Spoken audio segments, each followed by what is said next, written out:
Well, top stories on the brief. Lawmakers in the upper chamber have passed a vote of confidence on the President of the Senate, Senator Godswill, and the entire leadership of the Red Chamber. The confidence vote was equal to a motion sponsored by the Senator representing Bauchi Central, Senator Abdul Ningi, speaking against the backdrop of social media reports in the last 24 hours, which alleged the Department of State Services had taken over the chambers over the intended impeachment of Senator Akpabio by northern senators.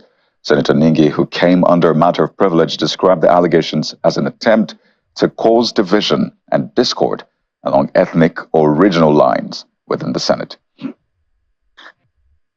I consider my privilege breached for anybody to bring division across ethnic or regional lines. Is undermining the progress of our democracy and is undermining the capacity of this institution to deliver. I've seen no reason why such rumors should emanate. And believe you me, if there are indications that we're not comfortable with their leadership or the leadership of the Senate President, we're not going to do a fake news. We'll come frontally and tell you that we are not comfortable. Now, this is who we are. Senator Ningi has moved a motion that a vote of confidence should be passed on the leadership of the Senate. Those in support that this vote of confidence on the Senate leadership be carried, say aye. Aye. Those against, say nay. They are not here. The ayes have it.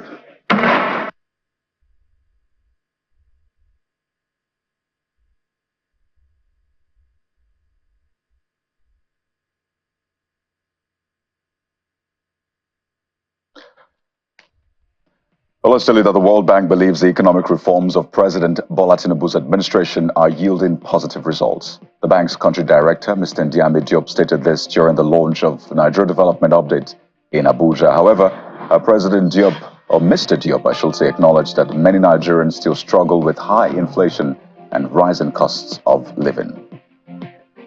We are seeing encouraging signs of progress, like the improved fiscal position driven by higher revenues, a reduction in borrowing from ways and means, and a stronger external position with rising foreign reserves.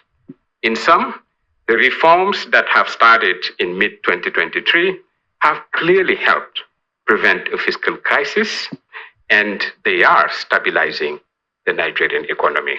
It takes time to do reforms. So what started on May 29, 2023, was moved, taken from one place, tried to rear its head in another place, and it is finally extinguished. We have market pricing of PMS, and with that, there's huge benefit not only to NNPC, which was bearing the brunt, but to the economy as a whole, including the state governments and the local governments. It is market pricing. In the same way you have market pricing of foreign exchange.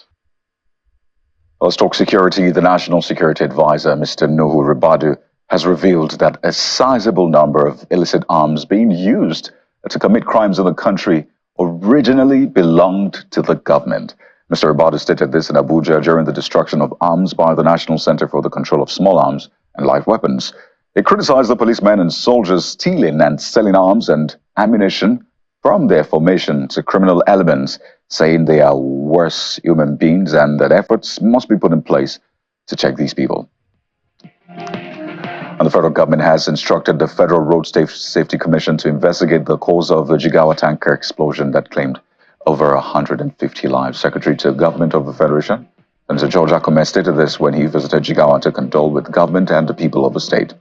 Senator Akome, who was received and accompanied by the Jigawa State Governor to commiserate with some victims of the fire receiving treatment at various hospitals, conveyed President Tinubu's condolences. And let's talk judiciary now. Former President Goodluck Jonathan has expressed worry over the deepening political crisis in Nigeria, pinning the blame on court rulings, which he described as turning the cone of justice upside down. Well, speaking at the 67th birthday celebration and book presentation by Senior Advocate of Nigeria, Professor Michael Sekome, The former president also warned judges not to be swayed by political antics. Dr. Jonathan noted that recent court judgments in political matters have thrown the country into disarray, referencing a ruling that empowered a ward chairman to expel a national chairman of a political party. The ceremony was also attended by former President Olusegun Obasanjo, who chaired the event.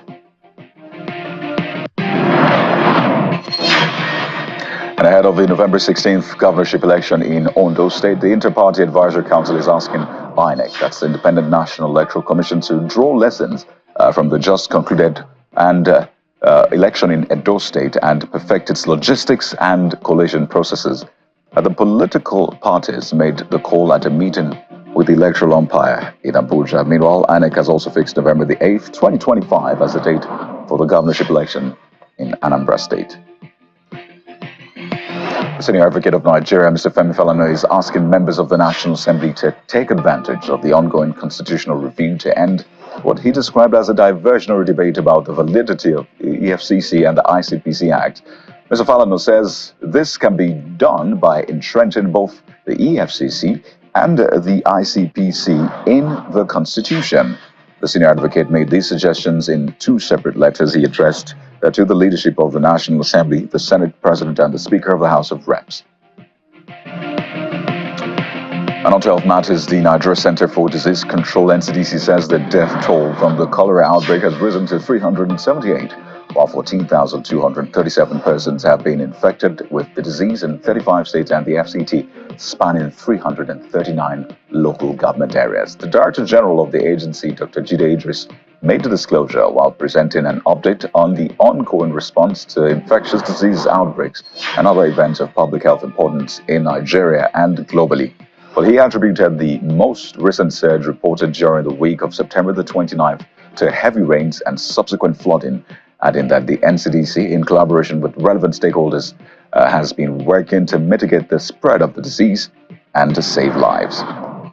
And outside the country, business news, the Vice President, Kashim Shettima, is urging global investors to take advantage of Nigeria's growing investment climate. The Vice President made the call during a business meeting with Swedish business in Stockholm, Sweden, as part of his two-day visit to the Nordic country. Now, according to him, the federal government has undertaken bold reforms that are restructuring the nation's economy for sustainable growth, adding that the administration's renewed hope agenda is focused on a competitive business environment that attracts foreign and domestic investments. Another foreign state, one of the biggest stories now, global leaders have urged Hamas to free its remaining Israeli hostages following the death of its leader, Yahya Sinwar, considered the mastermind of the October 7th, 2023 attacks on Israel. Israel's military had said its forces killed Sinwar in southern Gaza on Wednesday after a year-long pursuit. U.S. President Joe Biden hailed Sinwar's death as marking a good day for the world, saying it also removed a key obstacle to a Gaza ceasefire and hostage deal. The French President Emmanuel Macron, on his part, demanded the release of all hostages held by Hamas, saying that Yahya Sinwar was the main person responsible for the terrorist attacks and the barbaric acts of October the 7th. In sports news, Real Madrid fans rallied round star striker Kylian Mbappe as the France captain battles a media frenzy, linking him to a rape investigation in Sweden. Swedish prosecutors on Tuesday confirmed an investigation had been launched without naming Mbappe following an alleged rape at the plush Stockholm hotel on October the 10th. A media in Sweden had reported the French superstar was the target of the probe following his two-day visit to the capital last week, which Mbappe and his lawyer have denied.